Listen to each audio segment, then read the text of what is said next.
Hello everyone and welcome back to Dawn of War 3. This time I will be discussing the essentially all but confirmed next race to be added to Dawn of War 3.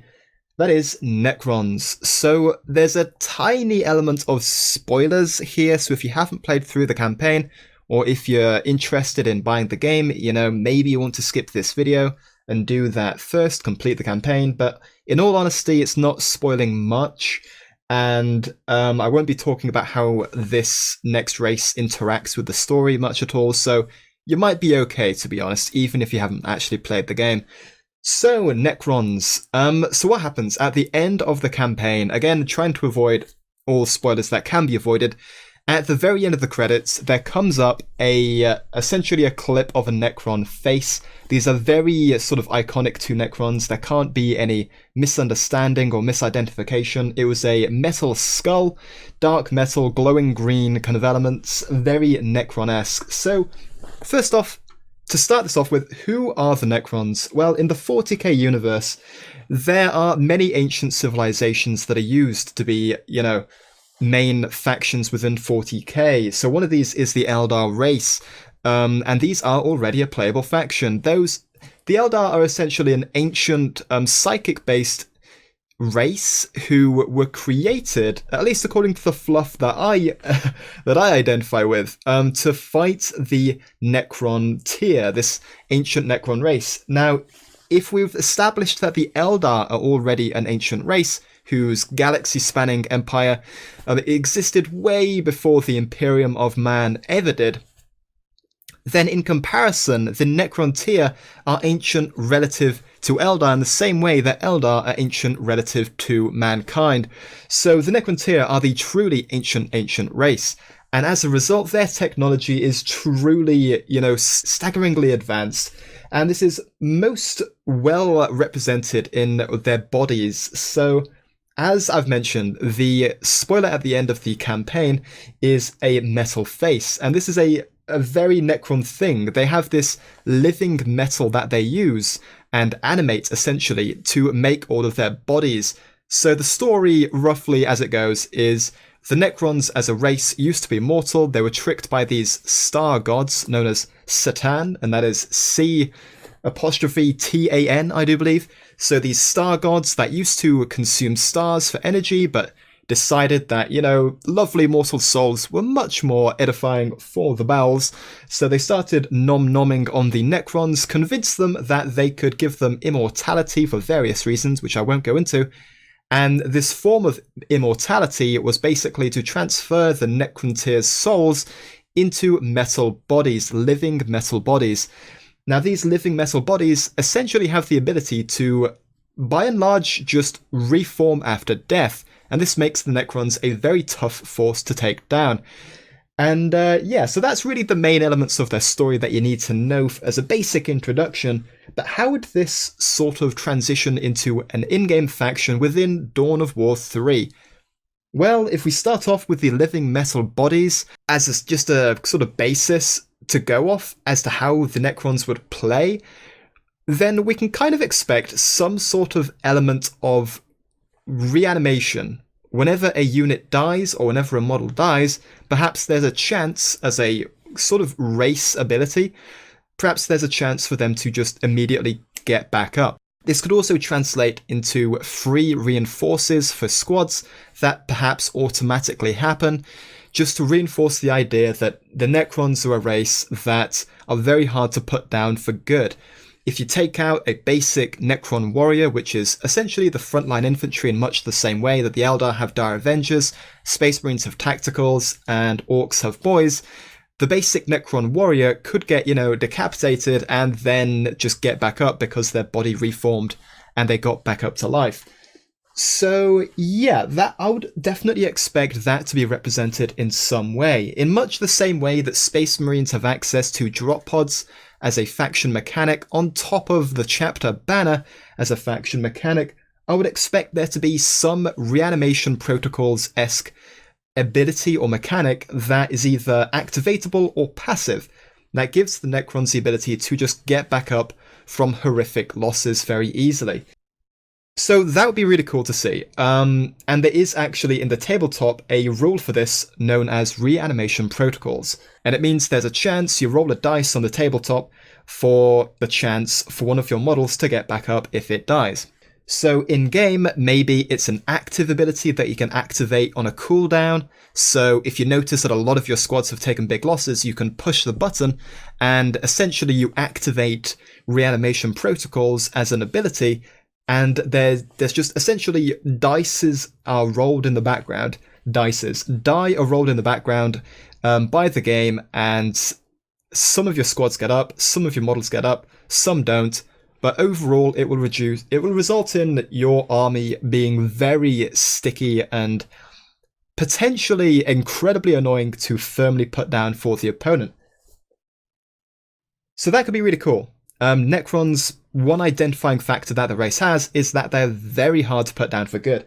But another identifying factor that they have is their weaponry. So whilst they are very tough with their living metal, reanimating bodies, they also are armed with super advanced weaponry known as, I think it's Gauss weaponry in 40k. Gauss. So this weaponry is essentially the advanced equivalent of energy weapons for the other races. So if you don't know, energy weapons for the other races include the power swords for the assault marines, the swords used by the howling banshees, etc., etc. And this often gives those types of weapons armor penetrating properties.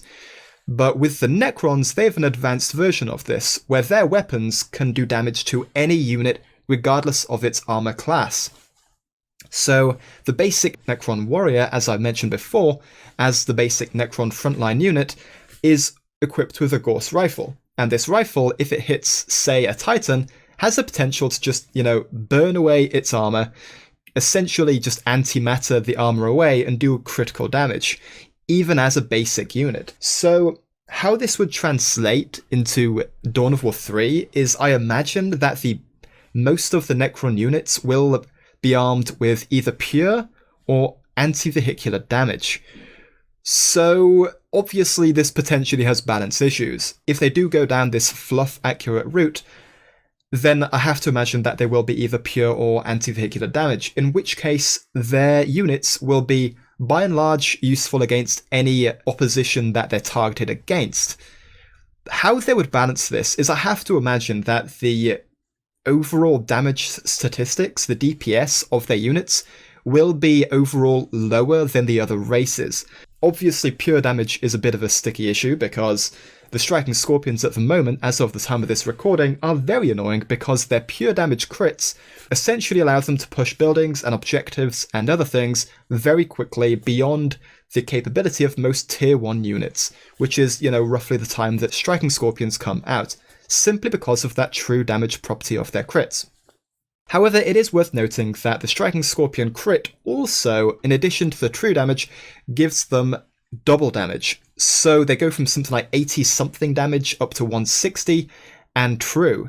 So how the Necrons would be balanced if they did go down the true damage route instead of the anti-vehicular route is they would simply have less damage overall. That, coupled with the whole reanimation protocols-esque ability of the Necron race, which we have to imagine will be implemented because it's just so iconic to that race, is they will be very tough warriors. All of their units will be an absolute pain to take out for good, but their damage will be useful against everything, but not crippling in a very bursty sense.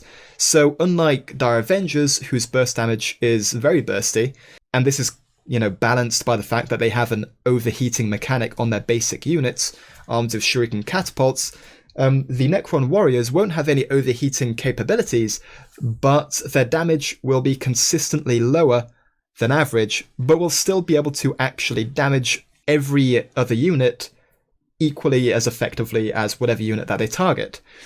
So this could be really cool. So I'm sort of envisioning in my head a really sticky, hard to put down army that has potential to threaten any vehicle, any unit, any infantry, any vehicle on the board, even really expensive elites. But of course, the lower than average damage will hopefully balance this whole thing out. So yeah, there's a lot of really cool things that the Necrons have going for them in terms of mechanics, the reanimation protocols, and there has been some discussion as to what their super ability would be in Dawn of War 3, since that's another kind of across-the-board faction thing available to them. And there's nothing really on the tabletop that is comparable for the Necrons to use as a super ability. The best thing that I could come up with is sort of a reinforcement of the idea that Necrons are essentially super hard to put down for good, and their super ability would essentially, for a short period of time, make it so that the chances of units getting back up again after being supposedly killed the first time would be drastically increased. So for, say, 30 seconds, if there was a really heavy fight going on, say if you were playing as Orcs and you were just wailing away at the Necrons and you saw that you were killing stuff and then the Necrons activated their super ability, you'd see lots of their supposedly dead squads just getting back up off of the ground. And God, I'm so excited. If they do something like this, imagine how cool it would be in a multiplayer setting to see your opponent's units just get back up, you know, Terminator 2 style. It's very cool. The Necrons are a super cool race, and what is more, they are ancient Egyptian themed. And ancient Egypt has been a really cool thing of mine for a long, long while, as I actually did an archaeology-based degree at university. So, yeah, essentially they're a cross between Terminators and the ancient Egyptian race. And yeah, that's a really cool combo. The Necrons are a super cool race. If you want to do a little bit of background research, feel free to hop on the internet. And if you want to find something really cool, look up the Monolith. I super hope that this is added as a Necron unit, and I cannot doubt that it will be because it's just so iconic. Essentially, the Monolith is a glowing, hovering pyramid of super destruction, like a heavy tank, in all honesty, that has the ability to deep strike. So maybe it'll have teleportation abilities or something in Dawn of War 3, so it'll be a heavy tank with some teleportation aspect. You know, there's a lot they can do with the Necron race, and I can't wait to see what they do. So yeah, expect units to be getting back up after you thought that you killed them, and glowing green Gauss weaponry that will be able to damage anything that you throw at them. You know, we're in some interesting times in Dawn of War 3, ladies and gents. And yeah, this is really just a little bit of a ramble about what we could expect to see for the Necron race as what I think everyone has presumed to be the next race in Dawn of War 3.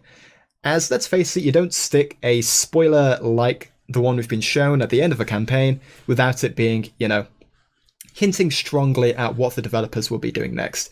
So as always, guys, if you have any ideas of your own as to how Necrons might be implemented in Dawn of War 3, I would love to see them in the comments because, you know, I'm just one guy. I'm just making up spitballed ideas here as how they could be implemented in Dawn of War 3.